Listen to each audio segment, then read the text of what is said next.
Bonjour, merci de l'occasion que vous me prêtez ce matin pour suivre l'état d'avancement de mes travaux de thèse portant sur l'utilisation des logiciels de simulation dans les dispositifs hybrides de formation des sciences pour élèves et ingénieurs, cas les didacticiens de télécommunications, présenté par moi-même, doctorant Janvier Fautin, sous l'encadrement du professeur Pierre Foncois. La présentation va suivre le planning ci-après. Nous présenterons le contexte, problématique, hypothèse, résultats, problèmes et difficultés rencontrés. En contexte, il convient aujourd'hui de se rendre compte que les NTIC, grâce aux nouvelles pratiques offertes par les technologies émergentes, favorisent davantage leur usage en milieu éducatif. De l'autre côté, les volontés politiques d'accompagnement au Cameroun, vu la loi numéro 005 portant sur l'orientation de l'enseignement supérieur au Cameroun, affirme à son alinéa 4 que l'enseignement à distance est reconnu et encouragé comme mode alternatif de développement de l'enseignement. Plusieurs universités du Cameroun sont aujourd'hui enrhumées aux EAD, entendu ici enseignement à distance. Nous avons de ce fait une demande permanente d'amélioration de la qualité de l'enseignement avec les logiciels de simulation qui se présentent comme une alternative pour la professionnalisation des enseignements en sciences des ingénieurs, faute des laboratoires de pointe. Les différents acteurs ne sont pas toujours outillés pour opérer le choix des simulateurs qui doivent ici être en adéquation aux objectifs pédagogiques. De ces constats, nous avons relevé ici quelques questions de travail. Et comme première question de travail, comment les logiciels de simulation contribuent-ils aux transformations des savoirs en savoir-faire tant exigés en formation des ingénieurs? Deuxième question, quels sont les facteurs intrinsèques et extrinsèques des didacticiens qui impactent sur la motivation de l'apprentissage des télécommunications tout en favorisant un transfert de compétences? Et troisième question, quel type de compétences visées pour les apprenants et pour quelle expertise côté enseignant se doivent être mutualisées pour opérer un choix approprié du logiciel en adéquation avec les objectifs pédagogiques du cours. Ceci nous a permis donc de définir ces questions générales de recherche.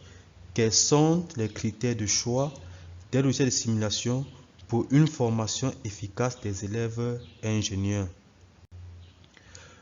L'objectif principal de notre recherche consiste donc à explorer les raisons qui peuvent pousser les enseignants à opter pour un logiciel de simulation plutôt qu'aux autres, pour la réalisation des activités liées à son cours, et puis nous évaluerons les impacts de son usage en formation hybride des élèves ingénieurs en télécommunications. De manière spécifique, il va falloir identifier les facteurs qui influenceraient le mieux au choix des logiciels de simulation, centrer les connaissances sur les curricula et leurs objectifs qui permettent aux enseignants de repérer les lieux où l'usage des nouvelles technologies est susceptible d'apporter un changement sensible dans les apprentissages à effectuer par les élèves.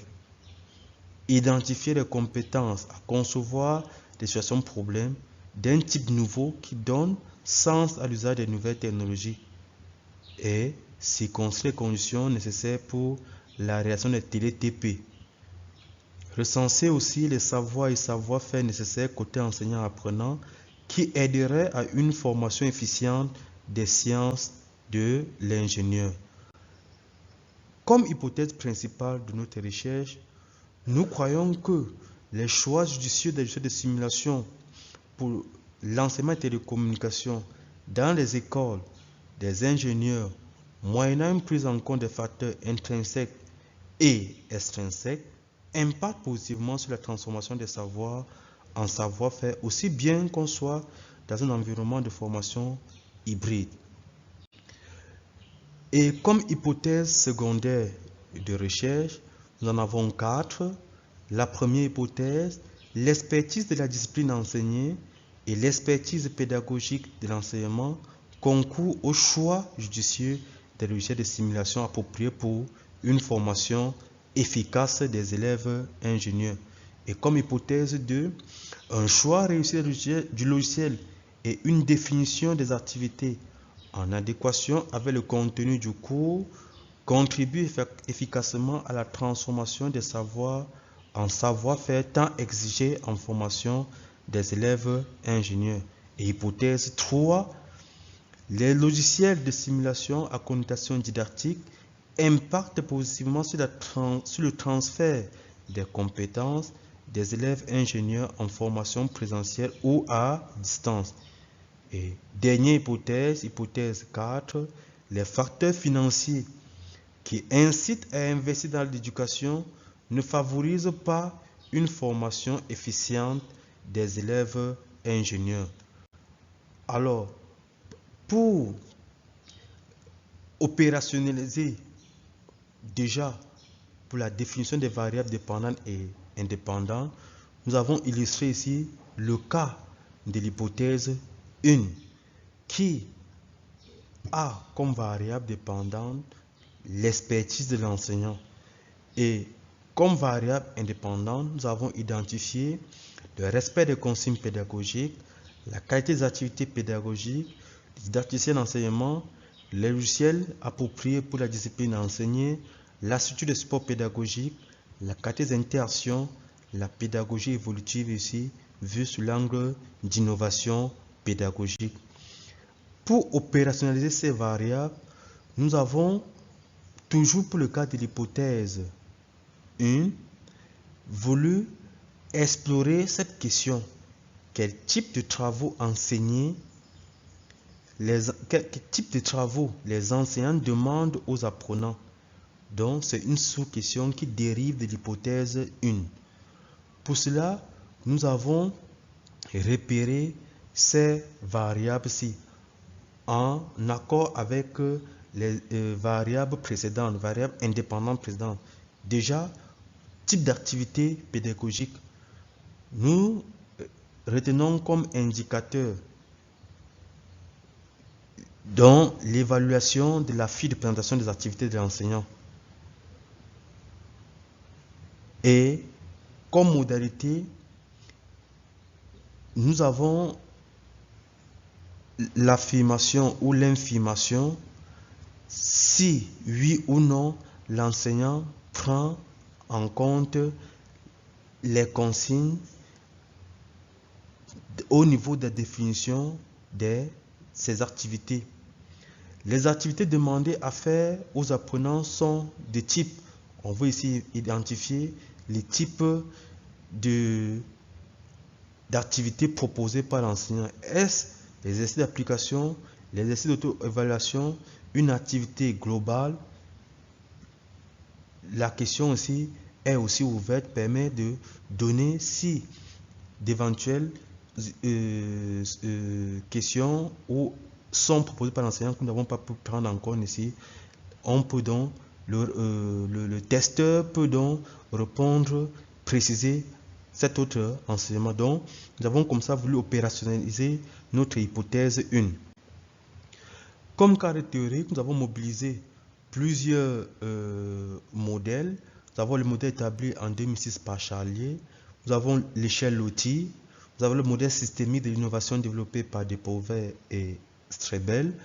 Nous avons le scénario d'enchaînement pédagogique défini par J.P. Penin et les théories d'apprentissage moderne de Piaget et de Vygotsky, entre autres.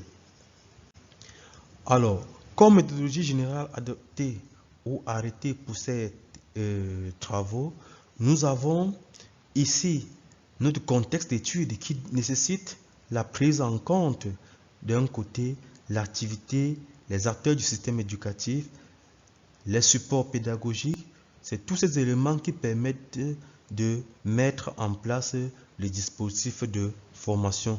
Et une fois que nous explorons ces dispositifs de formation, ceci a valu la définition déjà de nos thèmes de recherche. Partant du thème de recherche, nous pouvons définir les hypothèses et les variables de référence qui sont arrêtées. Ce sont ces variables de référence qui sont considérées comme les critères pour analyser et opérer un choix sur le type, les éventails de logiciels utilisés, lesquels logiciels nous pourrons utiliser comme élément d'expérimentation. Et une fois le logiciel arrêté, nous posons donc par l'expérimentation. Nous avons un premier groupe d'étudiants qui, pour le cas du regroupement de présentiel, qui se passe généralement en octobre, on les soumet à un prétexte. Ils n'ont pas encore été routinés par rapport au logiciel et autres. On les évalue. Et après la formation, lors de la seconde phase de regroupement en présentiel, on les soumet à un autre texte. Ceci nous permet donc de mesurer les performances qu'auront engrangées les apprenants de la phase 1 à la phase 2. Les résultats émanant de ces hypothèses sont donc utilisés à la fin pour analyser et éventuellement vérifier les hypothèses que nous nous serons fixées à l'entame de notre sujet. Et si les vérifications sont bonnes au niveau de la décision, alors nous avons les résultats et les discussions que nous pouvons faire. Si les décisions sont mitigées, alors on peut soit revoir nos variables ou revenir même au niveau de notre dispositif de formation. Et pour expérimenter cette hypothèse, nous avons un public de test qui est constitué de 6 enseignants et 3 étudiants. Et comme outil de collecte de données, nous avons élaboré un questionnaire, des entretiens, une grille d'évaluation des ressources pédagogiques. Et comme résultat obtenu, nous avons ici 2 sur 6 qui ont répondu favorablement à notre questionnaire, 2 ayant repris, les 2 qui ont répondu sont aussi prêtés à l'entretien. Ce qui émerge donc du questionnaire et de l'entretien des enseignants ayant pris part au test est qu'une forte expérience sur la discipline enseignée formalise clairement les activités avec les questions orientées vers des réalités professionnelles. On se rend aussi compte que les logiciels de simulation sont bienvenus en laboratoire où les expériences seraient difficiles à réaliser pour des raisons de sécurité et de coût. Les logiciels de simulation servent aujourd'hui d'illustration pour motiver l'élève, mais gagneraient d'être mieux consolidés par des activités en adéquation avec les objectifs pédagogiques. Les difficultés pour rencontrer, nous éprouvons des problèmes de fusion des différents indicateurs et leurs modalités pour en faire un outil fiable de vérification des hypothèses de départ. D'autre part, les enseignants qui interviennent actuellement à l'expérimentation ont tendance à faire imposer leur point de vue que de se prêter aux questions qui leur sont posées. Nous éprouvons aussi des difficultés liées actuellement au traitement des données, faute d'une procédure déjà arrêtée. Nous avons de l'autre côté dû suspendre les tests pour nous arrimer aux observations soulevées par notre encadreur. Ceci a eu comme conséquence immédiate la non-relance déjà des enseignants qui n'ont pas retenu les questionnaires, et en plus là nous avons dû accuser un retard pour mettre à jour notre question conformément aux orientations que souhaitait l'encadreur. La bibliographie sommaire se présente un peu comme on voit sur cette diapositive, et arrivé à ce niveau, il me plaît de vous remercier pour votre aimable attention. Merci.